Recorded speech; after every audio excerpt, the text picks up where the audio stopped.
Udah? Bismillahirrahmanirrahim. Assalamualaikum warahmatullahi wabarakatuh.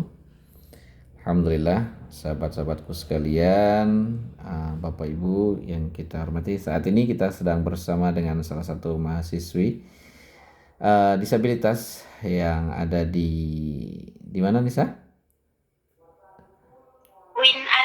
UIN Araniri ya. Dan di UIN Araniri yang Anissa ini salah satu disabilitas tunanetra yang mungkin kemarin pada saat banjir Aceh melanda ini alhamdulillah tidak terdampak secara langsung seperti teman-teman kita yang sudah kita informasikan kemarin ya melalui media sosial kita.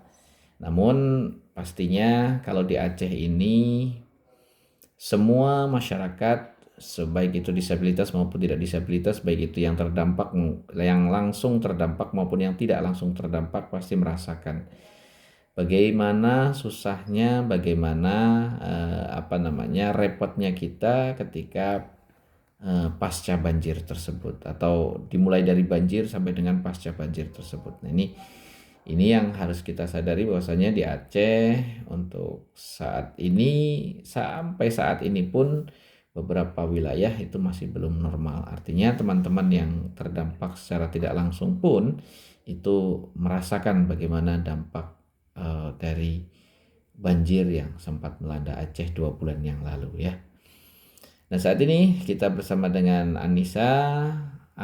Kita coba ingin bertanya bagaimana yang dirasakan Anissa kemarin ketika banjir terjadi di Provinsi Aceh, khususnya ketika hari pertama, hari awal-awal terkena banjir, apa yang dirasakan oleh Anissa di situ? Mungkin bisa cerita sedikit, Nisa. Baik, di daerah saya, di daerah Aceh Besar sendiri, tidak ada dampak langsung. Cuma dari hari pertama banjir, tentu di sini sudah terkena hujan deras yang nggak berhenti-berhenti dari pagi sampai sore. Terus juga perpindahannya jadi terhambat. Ketika keesokan harinya juga seperti itu. Tidak ada jaringan, tidak ada listrik. Listrik mulai mati di sini pada hari Rabu, pagi Rabu sekitar jam 10 atau jam 9 seperti itu. Kemudian beberapa minggunya juga sama, listrik tidak ada, internet tidak ada, untuk tugas juga sulit. Kemudian kalau listrik paling ada 4 hari sekali, 4 hari mati, sehari nyala, lalu seperti itu sampai beberapa minggu. Karena jadi nggak ada listrik, air juga susah karena air di sini kan pakai sanyo. Jadi nggak ada air juga, harus. Terus juga bahan makanan langka pada mahal. Cabai sebijinya 3.000, telur juga kayak gitu. Ayam nggak, pokoknya ayam lebih murah dari telur pas masa itu. Luar biasa. Kemudian juga gas pada masak pakai kayu bakar di sini. Kayu bakar. Dan kebetulan masa-masa bencana itu menjelang UAS. Jadi pas dosen di tugas UAS itu terhambat. Dosen ngasihnya hari ini, kadang baru nyampe lusa. Karena dosennya beberapa ngasih deadline, jadi deadline-nya kejar.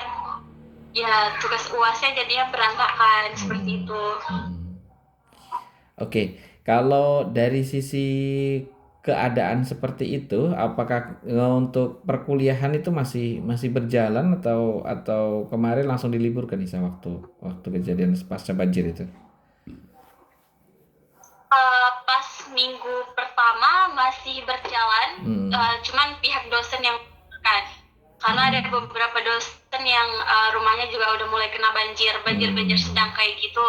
Tapi di minggu selanjutnya udah ada keputusan dari pihak kampus meliburkan 1 minggu. Oke, ya artinya berarti memang akhirnya kebijakan dari kampus itu meliburkan ya, karena memang dampak yang sedemikian rupa, kita tidak ada energi listrik, kemudian tidak ada Mungkin di situ juga transportasi juga terkendala ya. Jadi teman-teman mahasiswi kalau yang saya alami dulu ya, ketika kita mahasiswa itu kan masih mengandalkan transportasi umum kalau yang tidak bisa secara ini. Dan apalagi disabilitas ya. Dari disabilitas kita tentu tahu ketika ketika di kota-kota besar itu pasti kalau tidak ada pendamping yang bisa mengantar itu biasanya menggunakan transportasi online. Nah, transportasi online juga perlu diketahui ya Bapak Ibu sekalian. Bahwasanya di Aceh ketika listrik mati tentu transportasi online ini juga mati. Nah, ini yang kesusahan-kesusahan seperti ini yang masyarakat perlu tahu sebetulnya. Jadi eh, pengalaman-pengalaman yang Nisa rasakan dengan teman-teman disabilitas yang lain yang juga dirasakan ini, oh kadang-kadang tidak terbersit di di pemikiran masyarakat secara umum gitu. Jadi memang sangat terkendala ya. Jadi apalagi apalagi aktivitas kita ini kan seringnya dengan menggunakan bantuan teknologi adaptif ya Nisa ya. Salah satunya kan handphone itu ya, handphone yang yang tentu itu sangat berperan penting karena teknologi adaptifnya bisa kita pakai untuk kehidupan sehari-hari juga, tidak semata-mata untuk WhatsApp dan lain sebagainya begitu ya. Ini dengan tidak adanya listrik terkendala tidak kemarin itu dengan misalkan kan kita kalau kita dulu ya contohnya melihat uang itu harus menggunakan cash reader, harus apa namanya, ketika membaca buku harus menggunakan HP. Nah, ini hal-hal seperti ini ketika listrik tidak ada bagaimana kemarin Nisa? Kemarin listriknya lama nggak ada, jadi Mm-mm. itu sampai mati total. Jadi nggak belajar. Hari-hari kalau mau ngecek, jadi Jadi nggak belajar benar-benar ya. total HP nggak bisa mati. Oke oke. Lalu kemudian mulai normal itu kapan kemarin di tempat Nisa sendiri di daerah Aceh Besar dan Banda Aceh itu? Mulai normalnya akhir bulan 12 ya. Awal ya akhir bulan 12 sudah mulai membaik Oke, kalau untuk listriknya. akhir bulan 12 berarti kita bisa bayangkan ya dari November sampai ke bulan 12 berarti 1 bulan ya, kurang lebihnya 1 bulan listrik tidak normal di daerah tersebut dan sebetulnya di daerah saya juga itu. Begitu. Oke, yang terakhir Nisa, ini apa namanya wawancara singkat kita. Mungkin kita sampaikan terima kasih kita kepada para donatur yang kemarin juga menitipkan donasinya untuk teman-teman disabilitas di Aceh. Mudah-mudahan apa namanya donasi dari para donatur ini bermanfaat untuk kita semuanya dan kita doakan mudah-mudahan para donatur selalu diberikan kesehatan dan keberkahan dari rizki yang disampaikan kepada kita. Mungkin Nisa juga bisa sampaikan terima kasih kepada mereka. Saya Anissa Salsabila mengucapkan terima kasih sebanyak-banyaknya atas kepedulian teman-teman terhadap Aceh, terutama kami para disabilitas. Semoga dengan kebaikan hati teman-teman donatur semua, Allah memudahkan semua urusan kalian, memudahkan rezeki kalian, memanjangkan umur kalian, dan mengabulkan semua keinginan baik kalian. Baik, terima kasih. Kita cukupkan, kita akhiri. Assalamualaikum warahmatullahi wabarakatuh.